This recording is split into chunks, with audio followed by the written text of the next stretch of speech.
চলমান কারফিউ শিথিল হয়েছে আজকে সকাল 10টা থেকে, যা বলবৎ থাকবে বিকেল 5টা পর্যন্ত। এই 10টা থেকে 5টা পর্যন্ত শিথিলতার সময়ের মধ্যেই খুলে দেওয়া হয়েছে সব ধরনের অফিস আদালতের কার্যক্রম।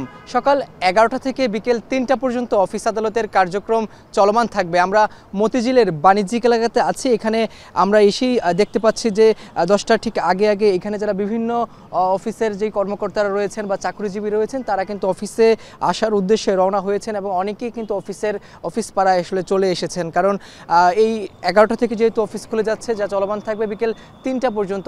এবং এই যে ব্যাংকের কার্যক্রম বা শেয়ার বাজারের কার্যক্রম সেটি ইন্টারনেট পাওয়া সাপেক্ষে কিন্তু যেই কার্যক্রমটি আছে সেটি আসলে চলমান থাকবে এবং লেনদেন সম্পন্ন হবে। রাজধানীতে বিভিন্ন জায়গায় কিন্তু বাস চলাচল করা আসলে শুরু করে দিয়েছে এবং যাত্রী পরিবহন যে পরিবহনগুলো রয়েছে সেগুলো আসলে চলাচল করছে। এবং এই বাণিজ্যিক এলাকায় বিভিন্ন অফিস আদালতের যারা কর্মকর্তা যারা রয়েছেন তারা তাদের অফিসের দিকে ছুটে আসছেন। রাস্তায় গণপরিবহনের সংখ্যাটা কম রয়েছে, অনেকেই হাতে সময় নিয়ে কিন্তু আজকে অফিসের জন্য তাদের নির্দিষ্ট যে গন্তব্য রয়েছে অফিসে আসা শুরু করে দিয়েছেন এবং অফিসে এসে অনেকে অপেক্ষা করছেন যে কখন 11টা বাজবে। যেহেতু 10টার পরপর সময়, এখন 11টার শুরু থেকে আসলে অফিসে ঢোকা শুরু করবেন। আর এখানে যারা বিভিন্ন প্রতিষ্ঠানে যারা চাকরিজীবী রয়েছেন, যেহেতু অফিস আসলে খুলে যাচ্ছে যার ফলে অনেকটা তোড়জোড় রয়েছে যারা এই অফিস কর্মচারী রয়েছেন বা অফিস কর্মকর্তা রয়েছেন, চাকরিজীবী রয়েছেন তাদের মাঝে।